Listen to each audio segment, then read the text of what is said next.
at the end of the third line from the bottom.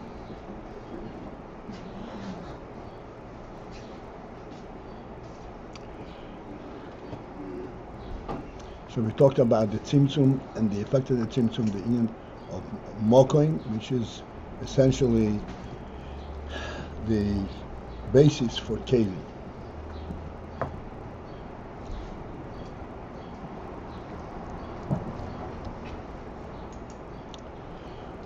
Okay, at the end of the third line, of Mishnas Chassidim Kosov, he writes in Mishnas Chassidim, Himtzi Shoresh Hadin, Himtzi, that Hashem brought forth Shoresh Hadin, the source of Din, B'meshe tzimtzum atzmei, by the fact that tzimtzum atzmei, he had contracted himself.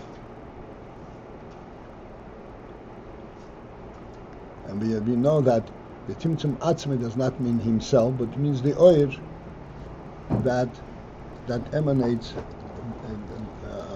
on the onset, that represents him.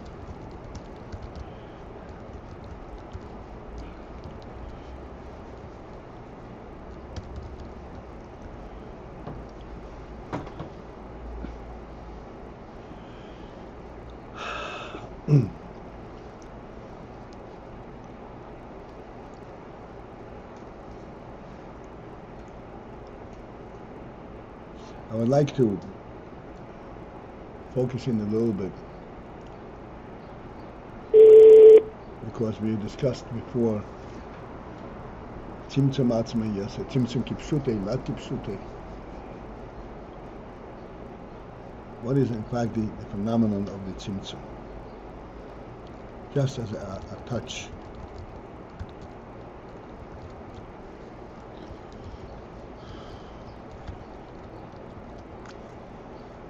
This point that we've discussed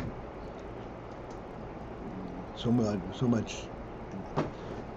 detail and so much closely,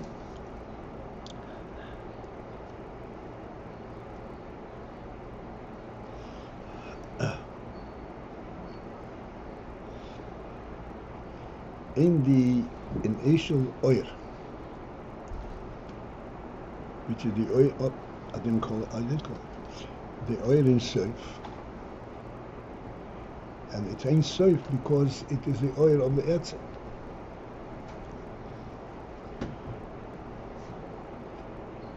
And the principle that it is Ein Sof, rooted in the fact that it's oil of the Etzem, means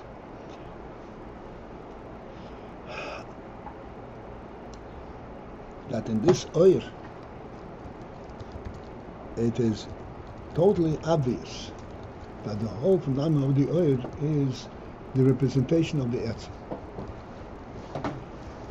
What is the other aspect of the oil? The other aspect of oil is the content of oil.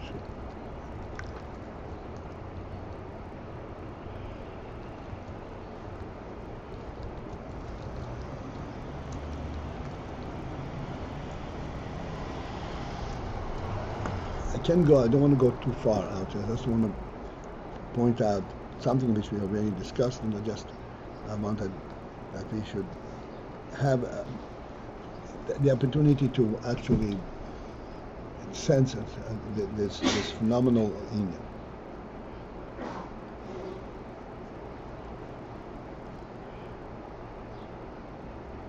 The principle of oil, light, which we discussed many times, that light, the way we experience light is that as a result of light, we can actually observe and relate to the reality of things without ever coming in contact with the things. So how do we then say that this is in reality? Maybe we're projecting it, but it's not reality. How do we say that you come in contact with that you actually observe the reality of things?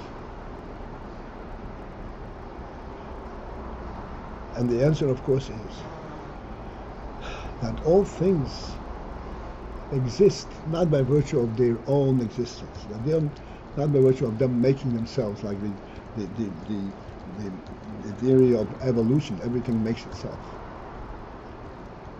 There is a godly truth that makes it and gives it a place to be.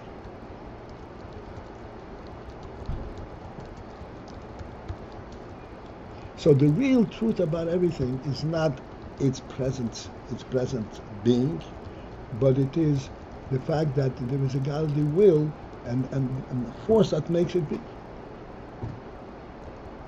that presents it. For this we have all kinds of galore mishalim, starting from the host and the guest. Yesterday we said the most important thing is not what he gets, but the fact that he is being given. The host element is the most important part, not the food that's being given. This is what we observe in light. Light illuminates and shows what the existence of the truth itself, which exposes, which reveals that there is a host, that there is a motzurishon, there's a reality, and then on the basis of that reality, everything becomes apparent.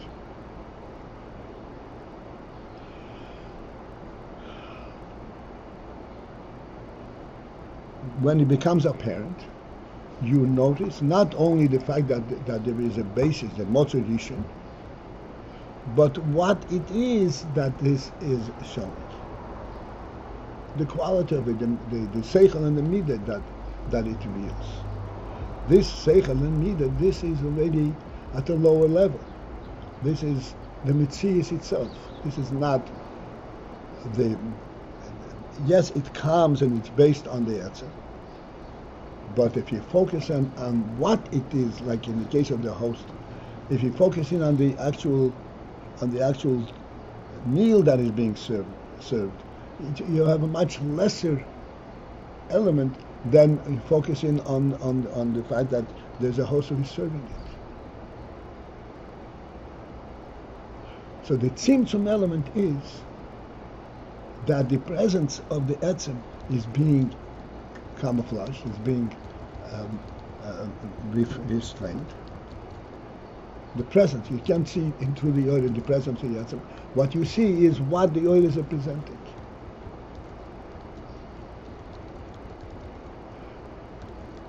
And as a result of this is what permits the further development of things. You're saying we see the meal? Are you saying that we see the meal? Right, it allows for the meal to surface. Here where it was said, and this allows for the further development of things. Right. It makes it sound as if creation is a complete misdirection. With the host at the meal, the real deal is the host and the meal together. That allows the meal to be the focus and then other stuff to be derived from that. Sounds like a whole That's right. So story about nothing. Well, true. And this is what is left to the creation itself to recognize. Yes, I am here, but what is the reality behind my being here?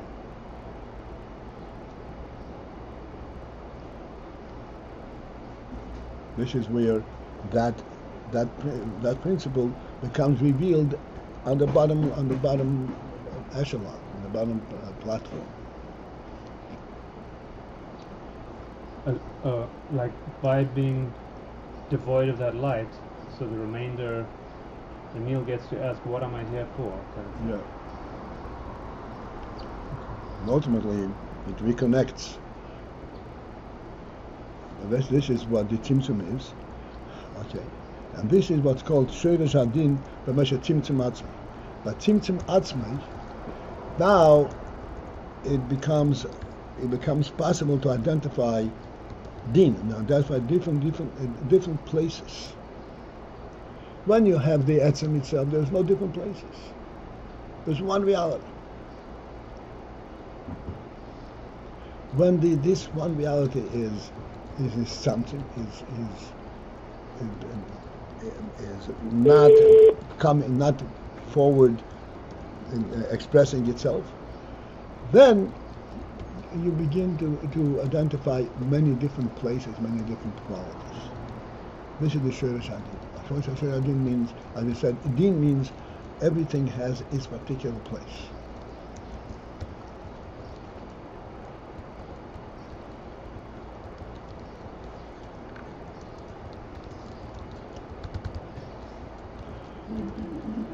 Bahainu. Okay, let's continue on 2 lines on the back.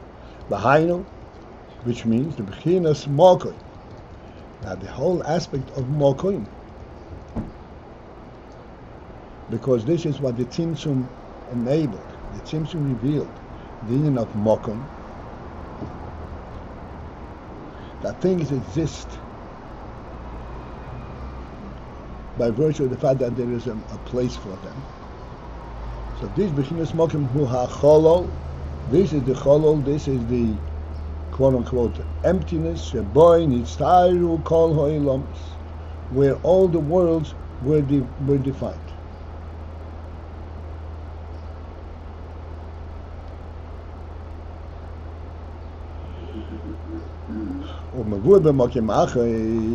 It's explained elsewhere shehi horashim shebetei ha'chol, that in fact the Ayin, that this chol, this emptiness, is a platform and allows for the defining all the worlds, is due to the fact that in this cholol there is a rishima. There is a rishima. Rishima means a trace. What is the trace? The trace is a trace of the oil that preceded the tzimtzum.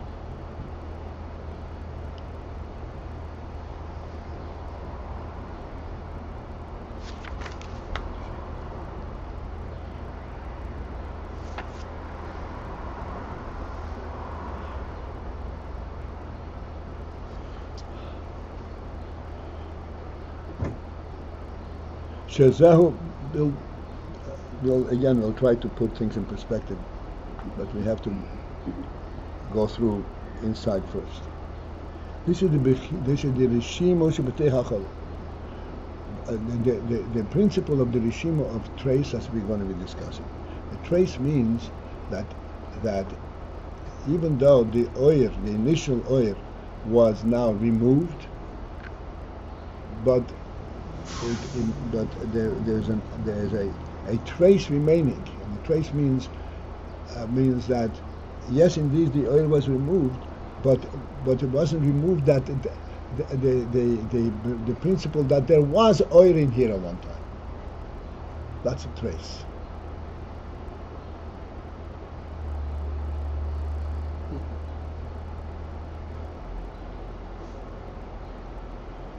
So this Rishimu Shebetoi HaCholol, that is in this cholol, in this emptiness, this is what ultimately becomes the designing factor of the world.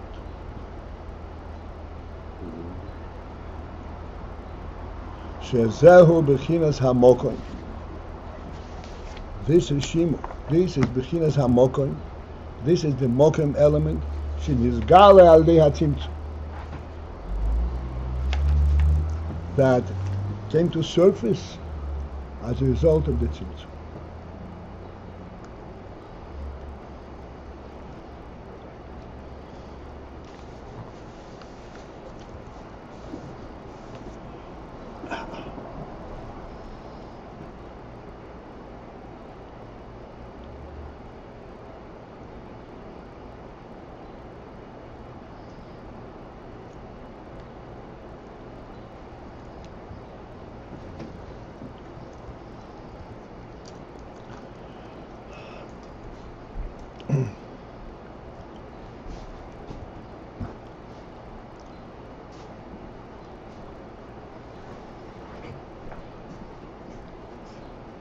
We said many times that there's an interesting phenomenon.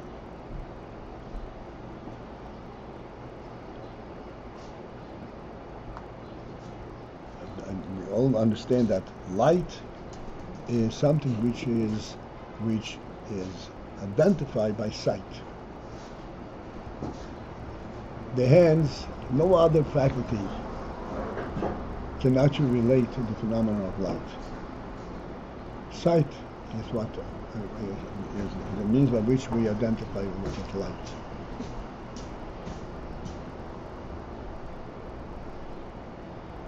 In sight, there is this phenomenal thing.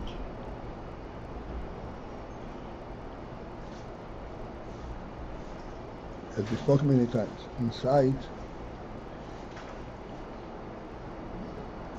we observe an entire panorama, an entire expanse, and it could be miles and miles and miles across. In fact, there is not even a limit. We don't observe any boundaries. We just see as far as our eye can see. And all of this is observed at a glance, instantaneously.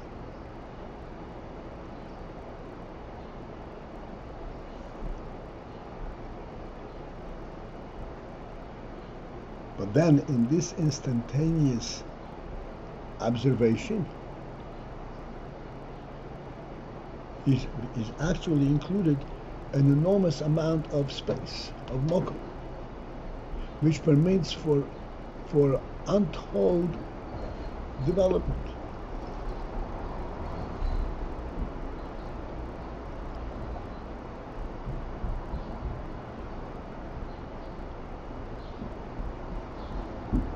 As a matter of fact, in the observation itself, in this instantaneous observation, there are two phenomena in there. There is the phenomenon that we observe the entire openness without identifying the content, then what's there. At the same time, we sense that there is a content. The entire expanse that we observe, it's all filled with all kinds of different things. It's not emptiness in the literal sense of the word.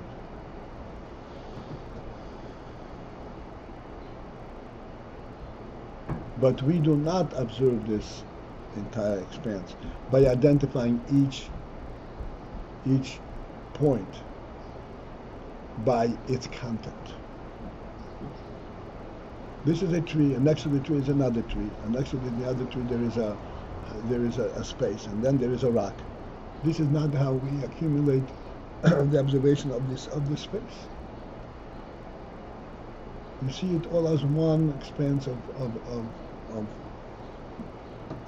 available space. At the same time, this available space actually is filled with all kinds of content.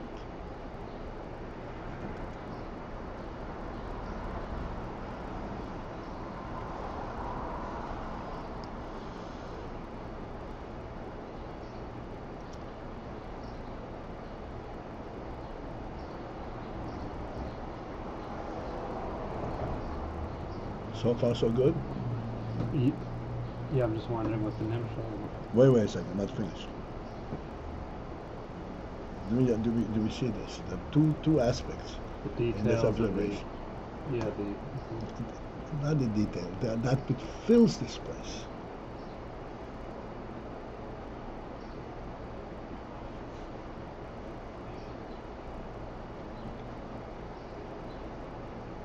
There is no such thing as emptiness in the real sense of the word.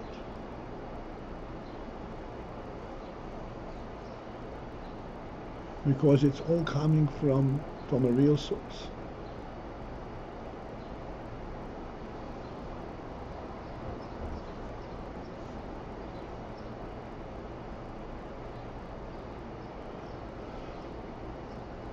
But if you, so to speak, conceal that real source, then you see how this is actually that the entire expanse of space is actually an accumulation of little pieces of space, each one with its own content. This is violent, this is water, this is the ocean, this is the island, and so forth. Everything is filled with some kind of content.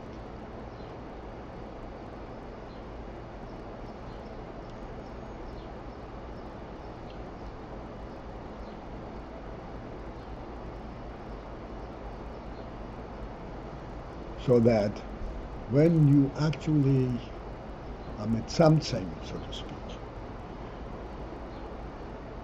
and you remain tzimtzum the message, the etzem, everything that comes from the etzem is full of content. There's no emptiness. It's not space dependent. It's the reality of the etzem, which is unlimited. Then when you remain there and remove the etzem, then you have the space that allows for all these things. But that space still has the remaining impression that actually this space is representing the reality of that comes from the etzem. This is why there is such an experience. Like I said, the reason we're able to observe the entire panorama at a glance, even though it's a big accumulation of space, we should need to identify each piece of space independently visually. How do we observe it at a glance? Because we're not looking at the space as a presence. We're looking at the space from the perspective of the source, of the reality. This is the Ayin of oil.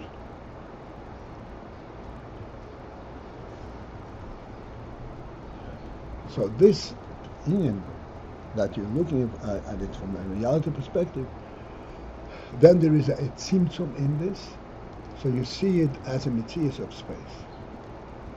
But this metzius of space, even though this is like a hollow, just available space, within there is still the trace, the remaining, the message that this space is not really empty.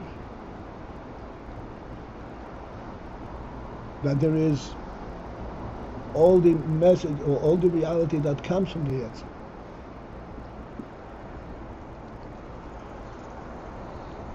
And this reality is what permits ultimately the design of everything that you're going to build within that space. This is the design of the worlds.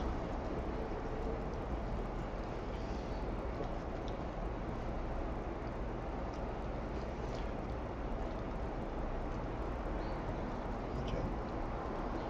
So to whatever extent we really understand it, conceptually we can identify with it.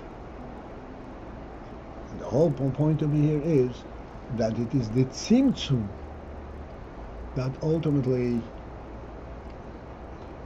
brings about the surfacing of all of the space and all the metzius that is within the space, the kelim.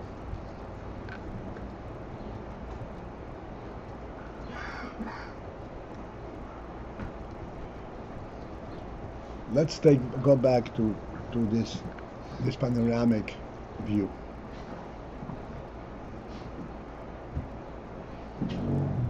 In this panoramic view, we have a tree.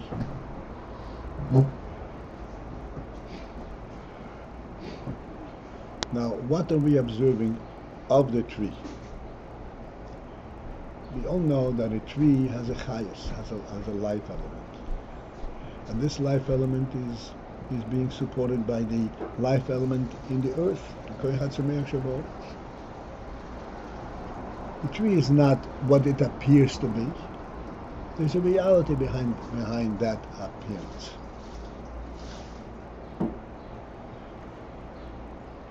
But what are we really observing? We are observing the appearance, which is the space of the tree, which is the keli for the chayas that actually flows through the tree.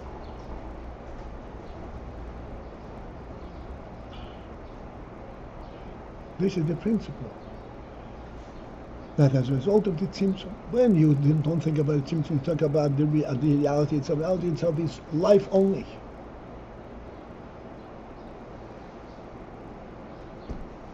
The chayas itself. But when you tzimtzum and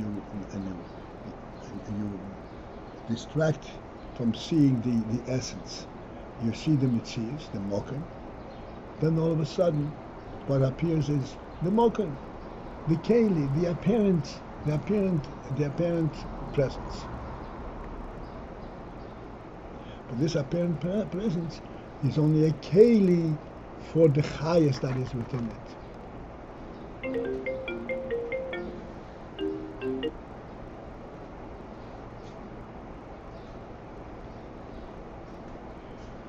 When we look at a tree, even though we see a tree trunk,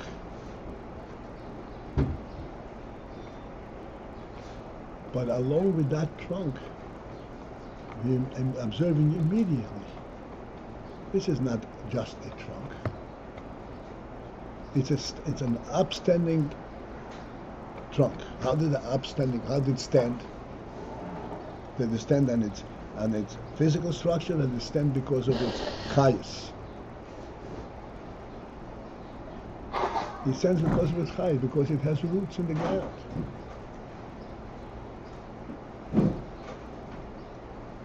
Even though we are observing only the trunk, but along with that trunk comes the whole deeper reality, the deeper content.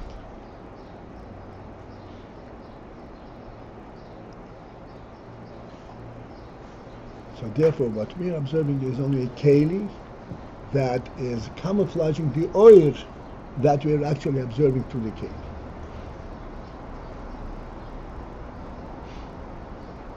All that surfaces as a result of the tzimtzum.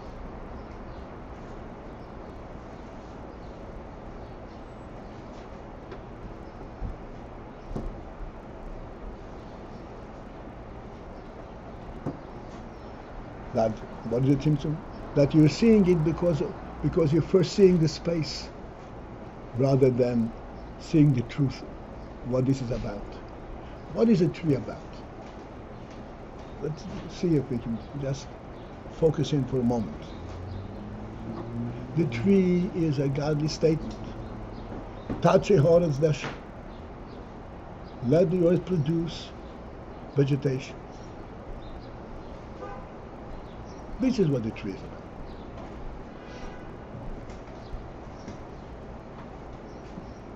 But we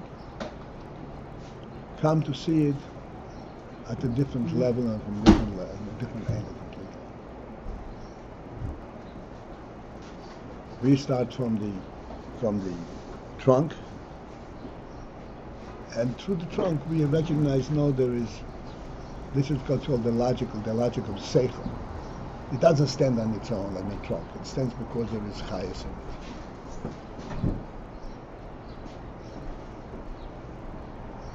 And so forth. All this becomes a reality as a result of the tzimtzum. When the tzimtzum you relate to the kelim, and then through the kelim you get to identify that there is oil. So the tzimtzum is what brings about the kelim. The mokum. I want to read just a few more words on Masha Einkein ha'oiros, whereas the oiros are not like that.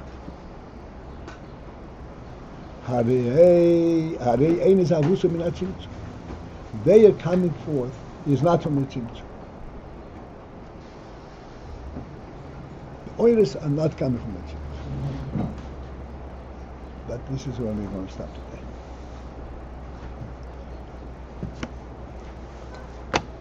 All right. Have a great day.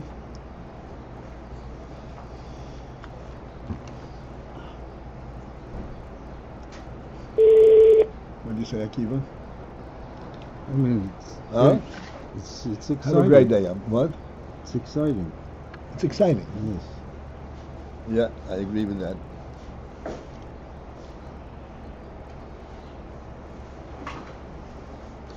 I can't tell you that I know what I'm excited about, but It's okay.